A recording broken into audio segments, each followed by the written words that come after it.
Well, good morning. Me again, Media City, 3 times in a row. I'm Pastor Grayson, and I'm so excited to be with you guys here this morning. If I haven't had the opportunity to meet you personally, I'm one of the pastors here on staff, and I have the privilege of bringing the word this morning. So good to see you, good to be with you, whether you're here in person or again online. Good to be with you guys.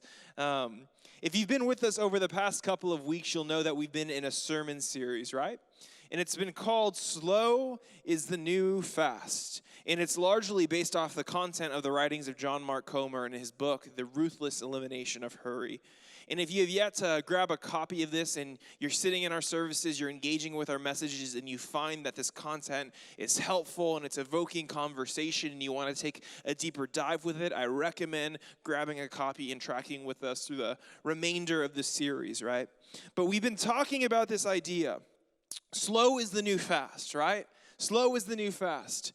And we find that in our culture, in the world, in our postmodern digital age that we find ourselves living in, we've never lived a life that oftentimes is described by convenience, right? We've never had more convenience in our lives. We've never had more technology and access to information and automation and ease of life living here in the current stage and age that we do. But having said that, many of us, and I'd wager to say maybe all of us, share in this experience that while we have all this ease in our lives, we've never been more at a loss for time. We live in a culture that oftentimes glorifies and idolizes, and even I would go as far to say worships this idea of busyness, filling our schedule to where there's no more margin. Why? Because we are doing more so that we can be more, so that we can achieve more. And this doing and being more leads us to this space where we actually neglect the rest that God calls us to. In our culture, we begin to almost demonize this idea of rest and taking a second, where if you actually need a moment to take a step back, there must be something wrong.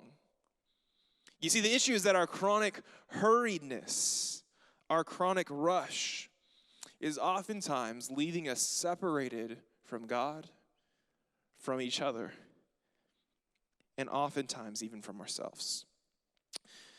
As we get into today's message, I want to take a moment with you guys to acknowledge, at least personally, and maybe you share with me in this sentiment, I want to take a moment to acknowledge the difficulty of this sermon series. Does anyone agree with that? That this information, that the content that we're talking about, slow is the new fast, ruthlessly eliminating hurry from our lives, is difficult. And I find that it's difficult because it's something that's so ingrained, interwoven, interconnected into every part of what our culture communicates to us, right?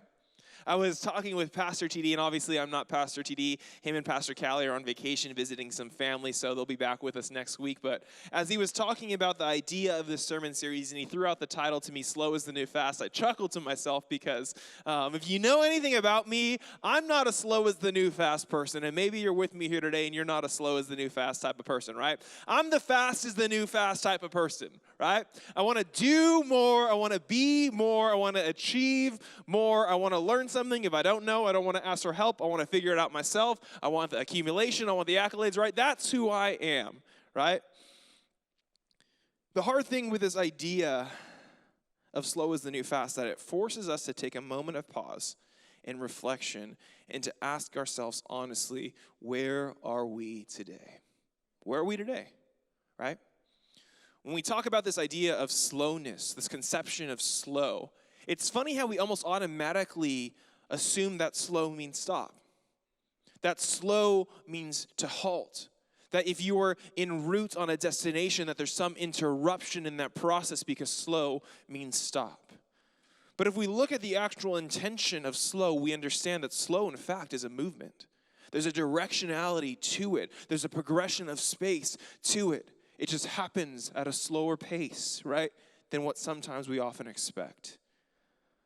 I want to suggest to you that God operates at his own speed, right? And I would go as far to say that God operates at the speed, which I'm going to coin today, the speed of his own love. I want to read from a passage in 2 Peter. It's in the New Testament in the 3rd chapter. And I'm going to be reading from the Message translation today. And if you have any hang-ups with that, that's okay. You can feel free to track along with your own translations, either in your physical Bible or your phone. But as I was preparing, part of my process in preparing and praying and asking God what he wants me to say as I come before you, my church family, is looking into the translations, looking how they say things and what effectively communicates the heart of God in that moment. And I really believe that these are difficult concepts to talk about, and I love the way that the Message translation poetically just ministered to my heart, and I'm hoping this morning that you'll share in that sentiment. But reading with me, it'll be on the screen if you want to take a look up there. In 2 Peter in the 3rd chapter, verse 8, it says this, talking about the speed of God's love. Peter says, don't overlook the obvious here. With God, one day is as good as 1,000 years. 1,000 years is a day. God isn't late with his promise as some measure lateness. I believe, even in a prophetic sense, that is the word for someone today. God isn't late on his promise as some measure lateness. He's restraining himself. Why? On account for you. Holding back the end because he doesn't want anyone lost. He's giving everyone space. And he's giving everyone time to change. You see, the beautiful thing about the speed at which God operates, the speed at which he exists, the speed of his love, is that the speed of his love is rooted and founded in a deep desire for relationship with you and with myself, but past that, relationship with everyone in this world. Amen? You see, the thing with hurry is that hurry operates at a different speed, doesn't it? And hurry is something that we all struggle with. Come on. Have you ever found yourself maybe in a retail store, whether that be a Target or you're buying some clothes? I was at the Glendale Galleria, and this is going to make sense to some of you who are from this area. I don't know why I went when I chose to go, but I kid you not, I went to buy these pants because I wanted new pants, and I'm wearing them now. But I kid you not, I got in line for one pair of pants, and I was in line for 45 minutes. And in my mind, I'm like, slow is the new fast, ruthless elimination of hurry. Slow is the new fast, ruthless elimination of hurry. I can't preach on this and not exist in it, right? And I'm like probably looking there like a crazy person. His eyes are just like this. And like, what's wrong with that guy? Stay away from him, right? But it's something I have to remind myself of because my inclination is to be frustrated to go up there to see what's taking so long. So there should be a returns line. There should be an express checkout line. I have all these opinions, right? But maybe you're like me and you've expressed this degree or this tension of hurry in your life. Maybe you're at the grocery store, right? And you're choosing after shopping which lane you want to go in to check out fastest. And let me just say, I don't think there's anything necessarily wrong with choosing the fastest line. I think there's some degree of time management and stewardship there. Like the problem becomes is when you've committed to the relationship with the line, right? You've gotten in line. You're looking at the Tic Tacs, maybe the Snickers. You pick out a pack of gum. You put it back because you're touching everything, right? And then now you start to look to your left and your right. You're looking over your shoulder and you're beginning to scan the horizons to see if another line is moving faster, right? You're looking for the faster opportunity. You're counting, okay, there's 2 people in this line. There's 2 carts in here. Maybe if I move to this one, it's going to go faster, right?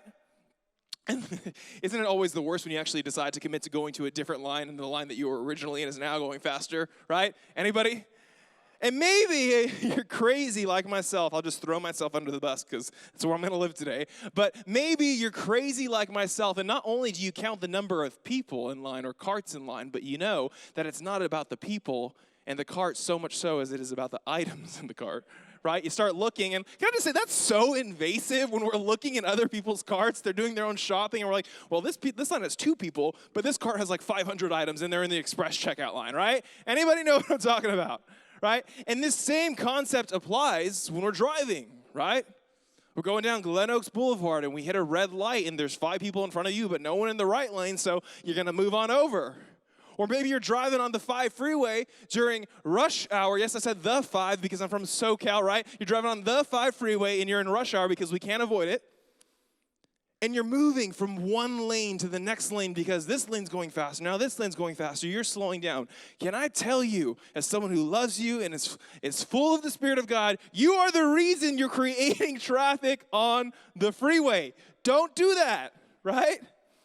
Or maybe hurry manifests in your life when you're constantly finding the tension or the need to multitask, so much so to the point that you forget the primary task at hand, right? Our culture allows for hurry, and man, if you want, you can pay top dollar for it. Anyone know what I'm talking about? You can pay for hurry in your life. There's this thing that exists in parts of Southern California. It's called either the toll roads or express lanes, right? And if you don't know what those are, it's the reason you have a $50 ticket in your mail because you hopped in it and you didn't have a subscription, right? Right? These are roads that you can have and pay to have a service fee and access to get to your destination quicker, right? There's nothing within 95%, I'll give a 5% variance in chance here, but within 95% of your wildest heart's dreams and desires, there's nothing that you can't be sitting on a couch thinking of that you can't have delivered to your door in 2 days because of Amazon Prime.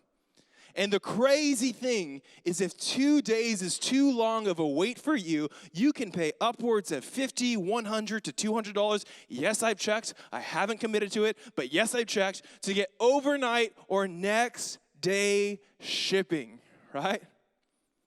Do you guys remember the day, I'm from this area mostly, when the AMC 16, if you wanted to go to a midnight showing of a new movie, whatever movie's coming out, if you wanted to go to a new showing at the AM16, what did you have to do? Well, you had to go there probably at like 6 or 7 o'clock to buy your ticket, then go to dinner, and then come back and find your line, usually in the alley at Burbank, and it was kind of sketch, wasn't it, right? But you had to wait in that line upwards of 3 to 4 hours because the further up in line you were meant you were going to get the first access to the theater and pick that center spot where you wanted it, right? But nowadays, you can buy your ticket in advance, choose that center seat right in the middle, show up halfway through the trailers, and here's the deal. If you have an AMC Stubsless membership, they'll waive the convenience fee. It's crazy, right? Our culture glorifies this, and I promise you, I don't have a paid partnership with the toll roads or Amazon or AMC. This is true of my life. My financial choices allow me to make decisions that affect and glorify and exemplify this conception of hurry in my own life. Let me tell you what this sermon series is not. Let me tell you what this message today as I'm preaching to you is not. It's not an attempt to demonize hurry, right? Pastor TD talked about this last week, that there are appropriate moments, right? There are appropriate moments in our everyday life that we better get to step in, right? When your pregnant wife's water breaks, I guarantee she won't appreciate you taking your time and finding your keys and your wallet and your sunglasses, right? You better get to the hospital, right? When your son is skateboarding and falls and breaks his arm, I don't think his screams are going to be appreciating your time and patience in that moment. Right? When the earth starts shaking, it's time to run and find a door or a table or whatever they're recommending. I'm not sure. You can tell me afterwards. We haven't had an earthquake in a long time, thank God. But there is an appropriate space and place for hurry in our life. But catch this. Past the relative emergency, what priority does hurry hold in your life? Past the emergency, right? What priority does hurry have in your life? John Mark Comer says in this book, The Ruthless Elimination of Hurry, that hurry is a form of violence towards the soul. A form of violence towards the soul. If you'll indulge me for a minute, I actually want to read from the beginning of this chapter. And you know, this chapter, I'm just going to preface this, called Something is Deeply Wrong. And when TD assigned this chapter to me, I was like, well, great, you're going to give me the one while you're gone. It's called Something's Deeply Wrong, right? And I promise if this message sucks, you can come back next week. His chapter's called The Solution, I think, so he gave himself the good one, right? Just got to preface with that. But I want to read from John's writings as he starts this chapter, because I thought it was so beautiful the way he puts it. He says this. The story goes like this. It's the height of British colonialism. An English traveler lands in Africa intent on a rapid journey into the jungle. He charters some local porters to carry his supplies. After an exhausting day of travel, all on foot, in a fitful night's sleep, he gets up to continue the journey. But the porters, they refuse. Exasperated, he begins to cajole, bribe, plead, but nothing works. They will not move an inch. And naturally, he asks why. The answer? They're waiting for their souls to catch up with their bodies. Man, is that a word for us today? Are our souls, in some instances, waiting to catch up with our bodies? You see, in the medical world, hurry has become such an issue that now many medical health professionals, psychologists, and psychiatrists have coined this term that helps diagnose this idea of hurry in an individual's life, and they call it hurry sickness, right? And it's a sickness that's defined by a behavioral pattern characterized by continual rushing or anxiousness. Another way they put it is a type of malaise in which a person feels chronically short of time. Anyone? Right? Chronically short of time, and so tends to perform every task faster and to get flustered when encountering any kind of delay. Man. Jesus says this in the gospel in Matthew 6. Don't hoard your treasure down here where it gets eaten by moths, corroded by rust, or worse, stolen by burglars. Stockpile treasure in heaven where it's safe from moth and rust and burglars. It's obvious, isn't it? The place where your treasure is the place where you will most want to be and end up being. You know, the reason I read this passage is because I believe that the pursuit of treasure, and we'll nuance what that means in just a second, but the pursuit of treasure in our lives is oftentimes what leads us into a chronic state of hurry.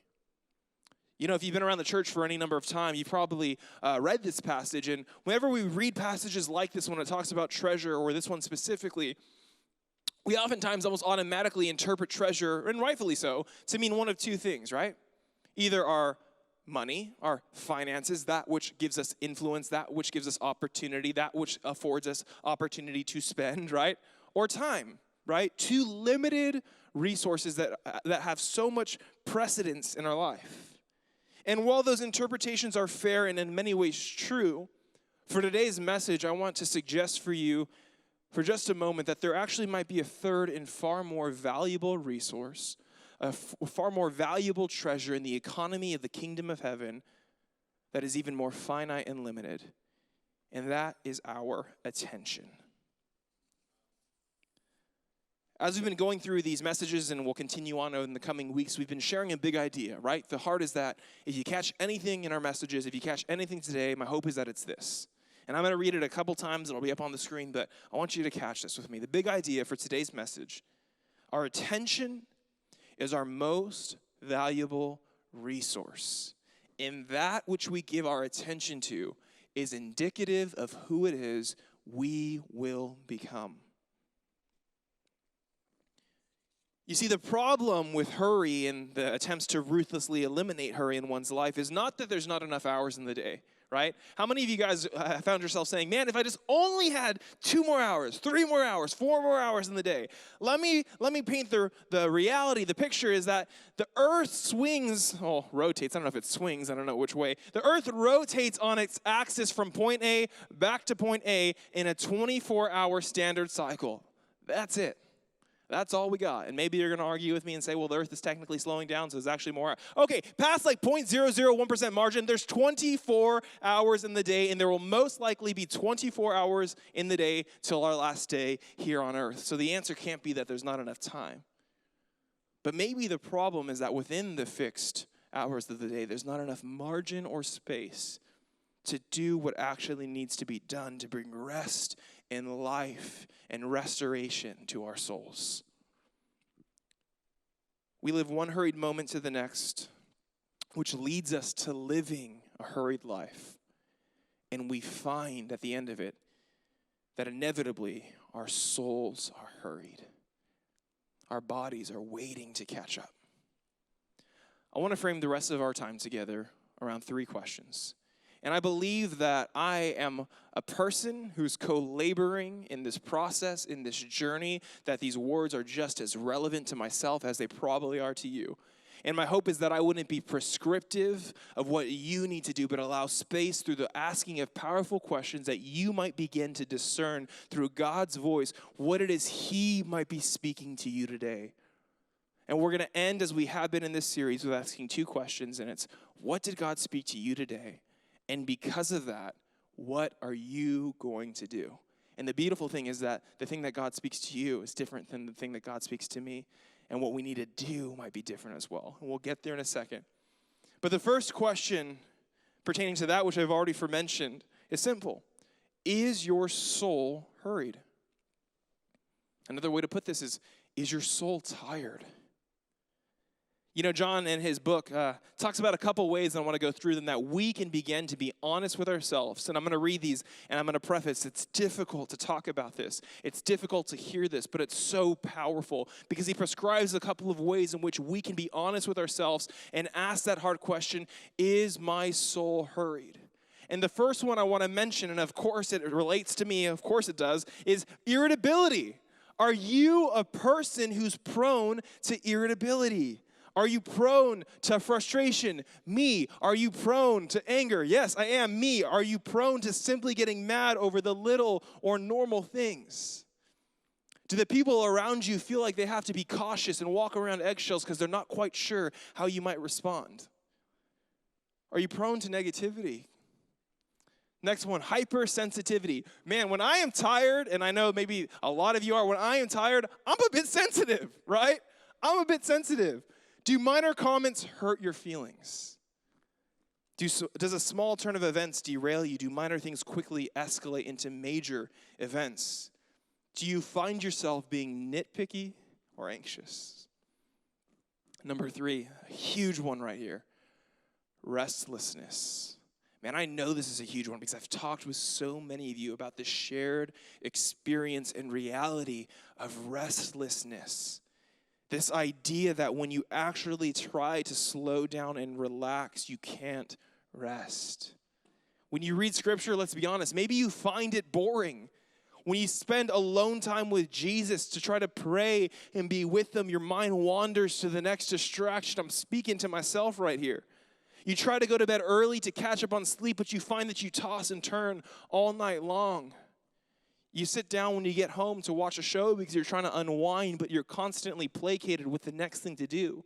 Whether that's checking your phone or changing your laundry or watering the lawn or feeding the cats or feeding the dogs because dogs are better, right? Come on. I do know it. Thank you. Number 4, workaholism. Hello. Americanism. Workaholism. Synonymous, right? Me. You don't know when to stop or sometimes even how to. It's always one more hour, followed by one more day, followed by one more week, followed by one more month. I'll take my vacation when. I'll take my vacation when. I'll take my vacation when. My vacation hours aren't rolling over. I'll take my vacation when. I've lost my vacation hours from last year. I'll take my vacation when. And what happens? We never take our vacation. And we find that weekend getaway isn't enough to restore our souls from the month-to-month rhythms. We find that week getaway to our favorite place, we can't stop thinking about work, and it's not enough to restore our soul from the yearly rhythms. Next one, emotional numbness.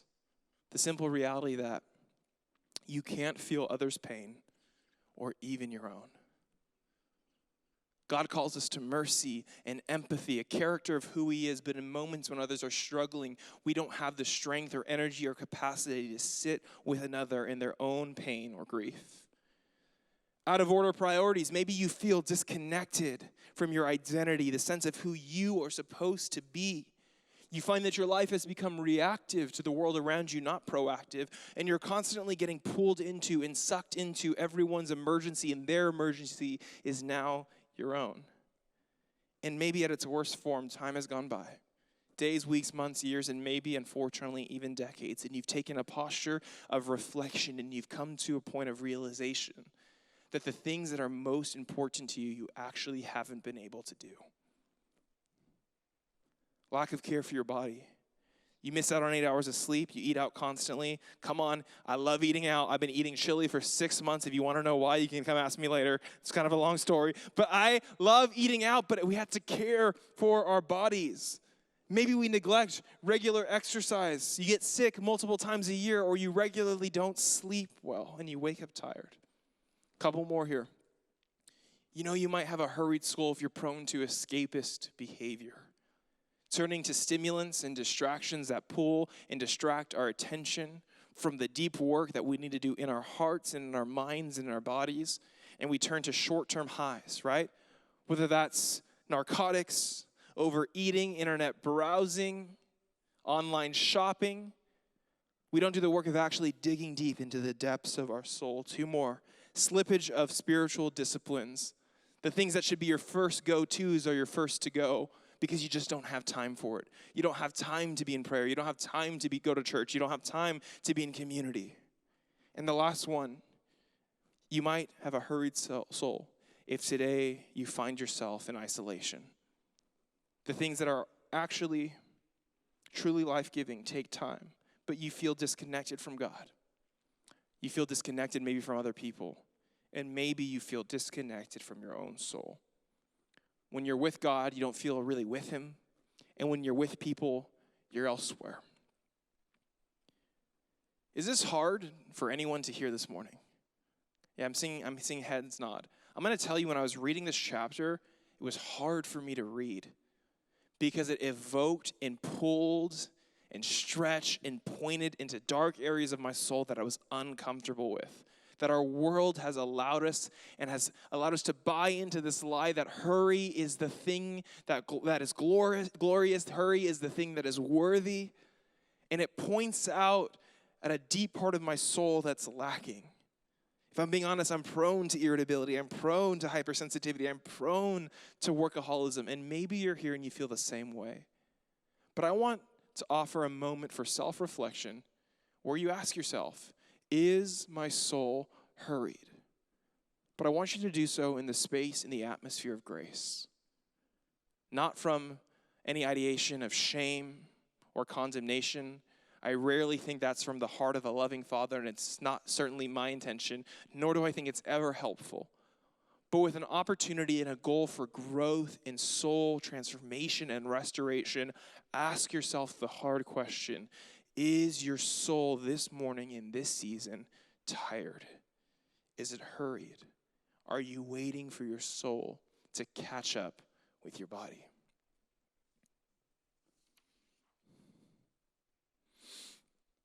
I love what Jesus says in the Gospels. In Matthew 11, he says this, are you tired, worn out, burned out on religion? I want to exchange these words. Are you irritable, sensitive, working too much, finding it hard to sleep? Is your body tired? Are you escaping from something? Do you feel alone? Come away with me. Come to me. Get away with me, and you will recover your life, a promise of God. I'll show you how to take a real rest. I love that.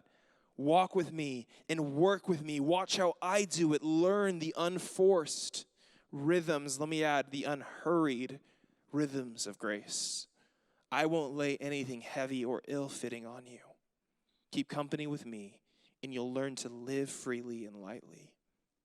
The good news, if your soul is tired, you have the opportunity to get away with Jesus. Be with Jesus. Be loved with Jesus. Learn and be led by Jesus. Amen? Is your soul hurried? And maybe it's okay that it is. The second question I want to ask is, what has your attention? What has your attention? And you know, for us, it could be a number of things. It could be one specific thing that we're worried about. It could be a noun, a verb, a person, a place, a thing, right? Not to sound like Dr. Seuss here. It could be many things, right? And we, in our modern life, a lot of things has our attention. A lot of things have my attention. My relationships have my attention. My family, my friends, my fiance, they have needs for me. They have my attention, right? My job has my attention. I want to do good at my job. Netflix has my attention. I love a good new Netflix or HBO show or movie, just being honest. Like, I probably binge way too much, but just being honest, like, it has my attention. My houseplants have my attention. Man, my fiddle leaf fig has all of my attention because I can't allow it to live for some reason. And if any of you have a fiddle leaf fig tree and it's thriving, please let me know, right? It has my attention. But what's our big idea? Well, it's that our attention is our most valuable resource. And that which we give our attention to is what?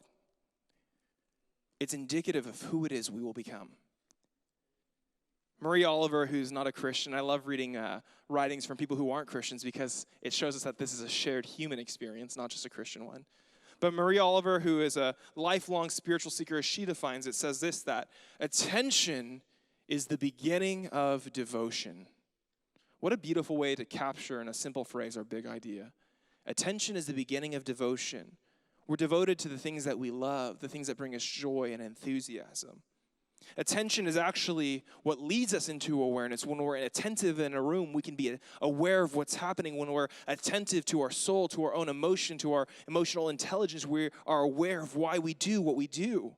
Attention leads us into awareness of the world around us, both physical and spiritual. And with our attention distracted, we are disconnected or disengaged from the realities of the world around us. So what has our attention? The biggest thing I hear, and the biggest thing I say oftentimes, is that God feels distant. Has anyone felt distant from God? Certainly in this past season, I know there's so much space from that. God, where are you? And I'm not necessarily talking about that dark night of the soul where it's the loss of a loved one or maybe the loss of a house or dealing with chronic illness or an addiction. There are some dark things that many of us, myself included, have gone through and gotten to the other side by God's grace. But I'm talking about the day-to-day normality of just feeling disconnected or disengaged from God. I want to suggest for a moment that God may, in fact, and I'm going to go as far as to say, is not, in fact, the culprit here. We believe as we read and study the scriptures that God is what the Bible says is omnipresent, everywhere present, that God inhabits all time, all space, all realities, that there's not a space or place that God does not exist. Meaning when you're feeling alone, God is there. When you're sitting in church, God is here. When you're having a hard conversation with your significant other, God is there. When you had to say goodbye to someone you love, God is there. When you're wondering about the questions of life, God is there. So why do we feel disconnected? I believe that God is everywhere present. And the fact that we feel disconnected from God is our attention is elsewhere. And God is asking, would you give me a part of it today? Would you give me a part of it today? Something that I feel like God spoke to me, and I want to speak over you because I feel like it's just a strong word for the church today, and it was a strong word for me, is that God is worth your attention. Let that set in for a second. God is worth your attention, not just because what you can get out of him, not just because he saves your soul, not just because he protected you from that hard situation. God is worth your attention because he loves you. And if you feel like you've missed it this morning, if you're like me and you feel like you've missed it in this past season, it's okay because you don't need to give God all of it. He just asked for part of it. And as much as you can feel like you've missed it, as much as you can desire and want to be in relationship with God, you and I will always be at a deficit for the desire of God, desiring to be in a relationship with us. So what has your attention? Because what we give our attention to is indicative of who it is we'll become. And this is the good news for the believer, isn't it? That when we give our attention to Jesus, we become more like Jesus. And wouldn't you stand in agreement with me and say that the world, the dark world we live in, needs a lot more Christians who are a little bit more like Jesus? Anyone? I'm going to invite our worship team up as we close in just a minute. And I said I had 3 questions. There's one more, and of course, being me, I saved the hardest one for last. But I believe that this is a hard question because it forces us, it requires of us to be honest with the depths of our soul. But I believe if that we can be honest and we can exist in that tension of hard conversation met with the grace of God, there's actually restoration that he has for us, because awareness leads us into our attention. The third question is, who are you becoming? Who are you becoming? Like I said, this is a huge self-awareness question because it forces us, it asks us to look inward. And maybe in the parts we like, maybe in the parts that we don't like, but who are we becoming? You see, the reality is, and if you've been around any amount of Christians in your life, you probably know this to be true, and you've probably existed at some point of tension and frustration.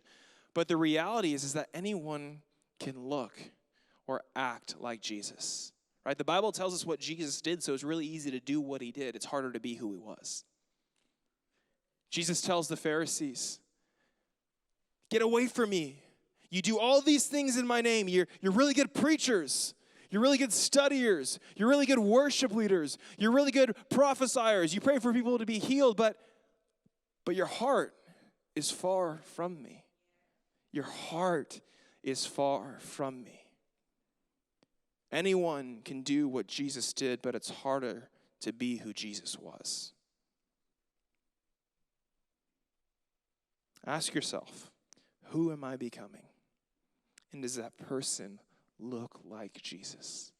And I'm going to suggest to you that hurry is the great enemy of the Christian soul in becoming more like Jesus. So who was Jesus? Well, Jesus was love poured out, love incarnated. For God so loved the world. He was joy in difficult situations. When people were arguing, he was a minister and bringer of peace. When his disciples weren't quite getting it, he was patient and kind with them. He came into a broken and bad and difficult world and showed goodness. He showed faithfulness up to the point of obedience of a death on a cross. He showed his gentleness and ultimately his self-control. So this morning, as we close, we're going to respond with a moment of worship in just a minute because I think it's appropriate to do so. But ask yourself the question, who is it that you're becoming? Are you a person who's filled with love and joy and peace and patience and goodness and kindness and gentleness and self-control? You see, the hard thing is that the fruit of the Spirit, the ones that I just listed, are the constant questions I'm asking myself to see where I'm at. When I'm driving on the freeway and someone is speeding or doing something dangerous, am I prone to anger? Or do I move with joy and love? When someone's taking too long in a line, do I get overwhelmed with hurry and look at my watch? Or do I move in patience? When I disagree with the people that I love the most, do I get frustrated? Or do I show gentleness and faithfulness? A tree will be known by its fruit, so who are we becoming? And the point of grace here is that if you don't like who it is that you feel like you're becoming, you can ask yourself the question, Jesus, who do you want me to be?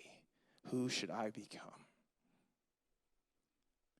So I want to close with asking these questions. What did God say to you this morning? And if you want to write it down on your phone, if you have a journal, what did God say to you this morning? And I believe that in the space between our hearts and my words, God is speaking and communicating something to you today.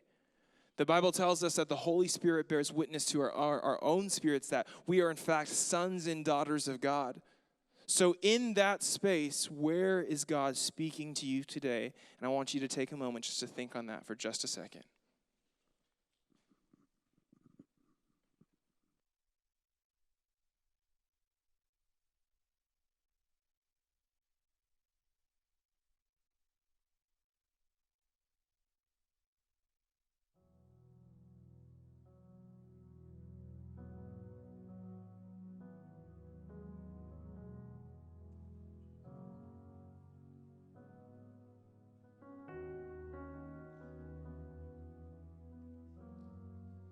The next question, based off of what he spoke to you, and maybe that's related to my words, and maybe it's not. what will you do about it? It's important to create action steps because we can hear the best things from people, from God, but if we don't have tangible next steps to move forward, we never change, we never grow, we never transform. So based off of what God might have spoken to you today, what will you do? Write a statement that starts with, I will.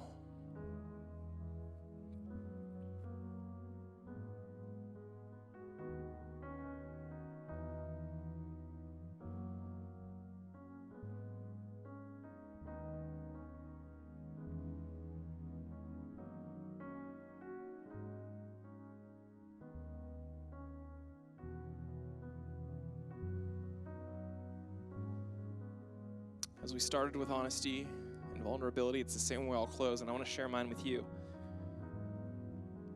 Well, God has been speaking to me today, this morning, through first service and second service, but honestly, as I've been reading these chapters of this book, as I've been preparing this message all week long, what God has been speaking to me with a full degree of transparency.